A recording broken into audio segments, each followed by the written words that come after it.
Iman seseorang itu tergantung terhadap diri kita kepada orang tua. Gak mungkin orang ini beriman, soleh, taat, wali, durhaka sama orang tua. Gak ada tipe yang begitu. Kini cium tangan ulama sampai belepotan, ilar di mana-mana. Minyak wangi 1 juta hilang, jadi wangi 7 rupa. Begitu ngendus puyeng liar aing. Yang namanya cium tangan tuh dihirup, bukan dikecup.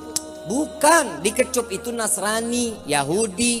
Untuk apa? Penghormatan. Kalau kita cium tangan itu, ini anak sekarang coba lihat, cium di pipi, cium di jidat.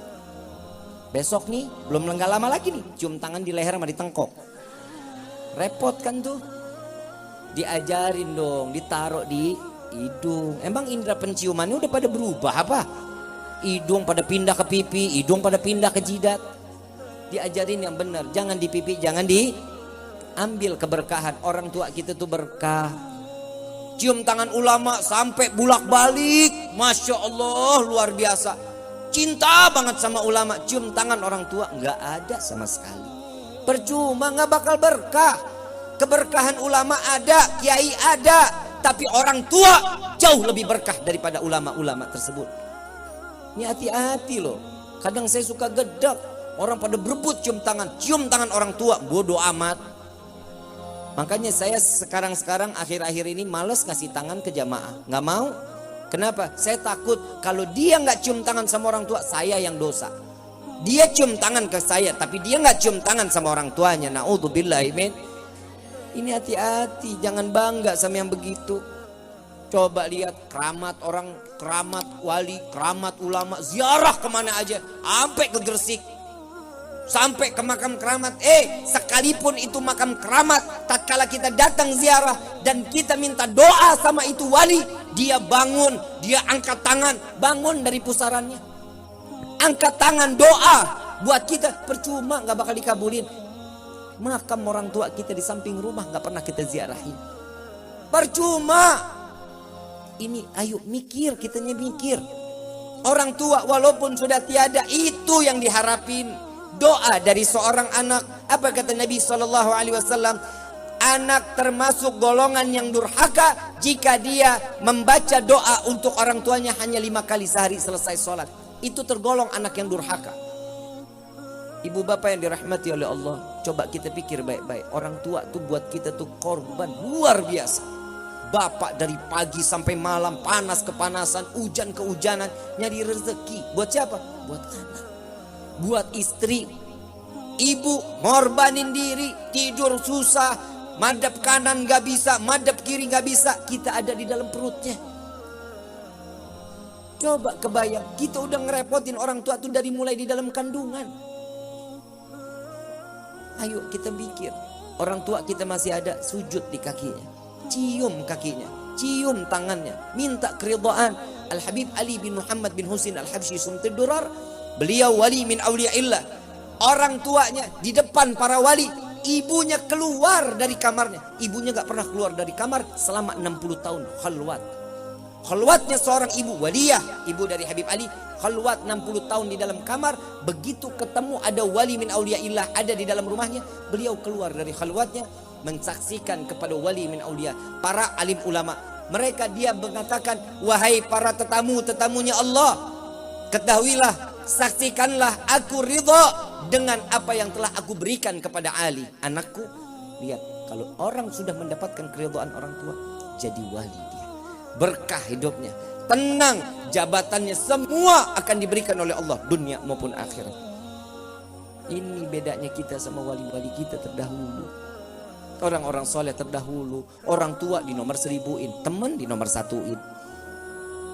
Bapak dijauhin, ibu dijauhin.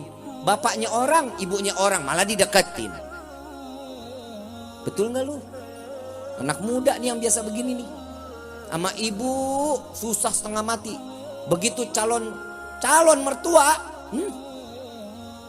nah tolong beli kacang. Oh siap ibu. Ibu sendiri minta tolong beliin gula, repot. Ntar aja deh bu, udah suruh yang lain dah. Coba tuh dia. Ingat, mertua sama orang tua jauh lebih besar karomahnya seorang mertua. Mertua nggak ada bekasnya. Kalau istri ada mantan istri, mertua nggak ada mantan mertua, nggak ada. Mertua sampai yaumil kiamah tetap mertua. Cium tangannya nggak bakal batal. Terus akan terus menerus terus. Nggak akan pernah batal. Nggak akan pernah jadi, oh ini mantan mertua, oh kita batal wudhu. Enggak, tetap wudhu nggak akan batal. Coba kita lihat ini sekarang kehidupan, ya Allah. Zaman sekarang anak-anak muda katanya zaman milenial. Semuanya saking milenialnya handphone aja kerjaannya. Coba kita lihat, generasi kita akan digerus. Ini khususnya anak-anak muda, hati-hati. Digerusnya generasinya kita nih milenial, dikatakan kita generasi milenial. Jangan hidup terpaku dengan gadget, jangan terpaku dengan handphone. Handphone itu membawa satu kemaslahatan, iya, baik untuk kehidupan, iya, tergantung bagaimana kita ngebawanya. Tapi kalau sudah kehidupannya cuma hanya handphone, coba sekarang kita udah berhasil diracunin Yahudi sama Nasrani. Bangun tidur, yang dicari apa?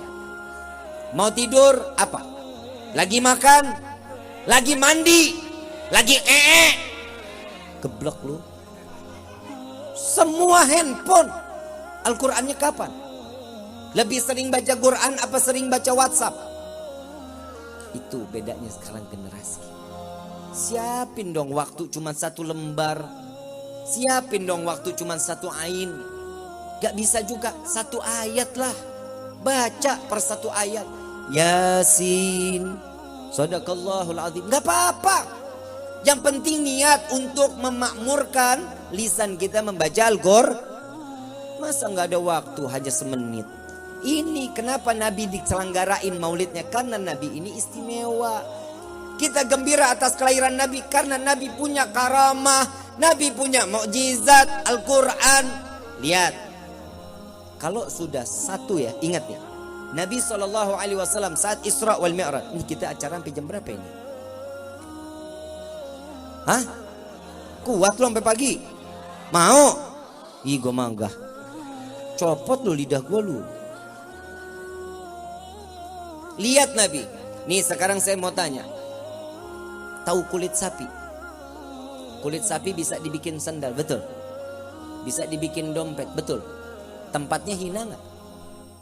Hina nggak tempatnya? Hina lah, didudukin. Bener, dompet didudukin, betul? Adanya sejajar sama pantat, betul?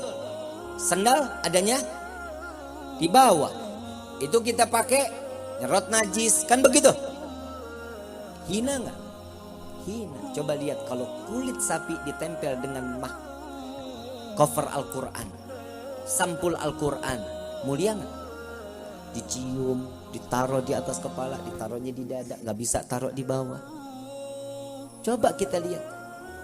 Lihat Nabi saat Isra wal Mi'raj, saat Nabi ketemu Allah dengan jubahnya, dengan sorbannya, dengan gamisnya, dengan sandalnya, dengan imamahnya, berjumpa dengan Allah, satu nggak ada yang kebakar. Malaikat Jibril mau datang ketemu ikut bareng Allah, nggak bisa. Kenapa? Pasti akan hancur, nggak kuat dengan cahayanya Allah. Dan coba kita lihat Nabi, jubahnya nggak kebakar. Kenapa? Karena tertempel dengan kulit mulia Nabi Muhammad Sallallahu Alaihi Wasallam.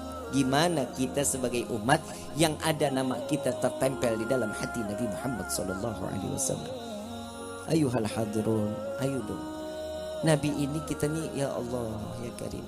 Nabi ini udah buat kita nih gila-gilaan loh, buat kita loh. Syafaat diumbar sama Nabi. Barang siapa yang berziarah kepadaku saat aku hidup maupun aku mati, siapa yang berziarah kepadaku akan jaminan mendapat syafaatku di yaumil kiamat. Nah ini Bib masalahnya. Kan kita kalau ke Madinah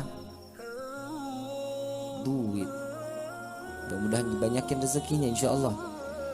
Bisa ziarah, bisa haji, bisa umrah, bisa ke makam Nabi Muhammad SAW. Amin ya Rabbal.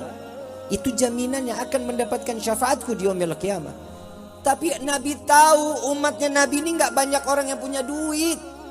Gak gampang buat jalan sampai ke Mekah, ke Madinah. Apa kata Nabi? Barang siapa yang membaca doa setelah azan. Baca gak doa setelah azan? Hafal gak? Allahumma rabba hadhihi da'wati tammah wa salatil.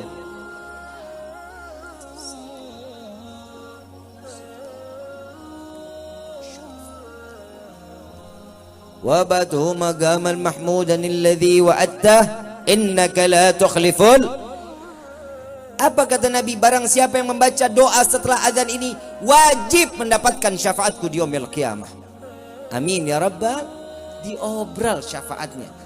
Coba kita, masa sekali sehari itu 5 kali azan, tiap hari enggak tuh kita baca doanya? Lupa kita. Kenapa? Ditutup kuping kita sama syaitan. Keasikan ngedengerin musik. Musik bukan berarti saya nggak membolehkan. Silahkan, suka-suka kalau musik mah. Tapi saatnya azan, matiin dong. Di pause aja jangan, stop, matiin. Dengerin azan, takzim kepada azan. Ini adalah panggilan Allah.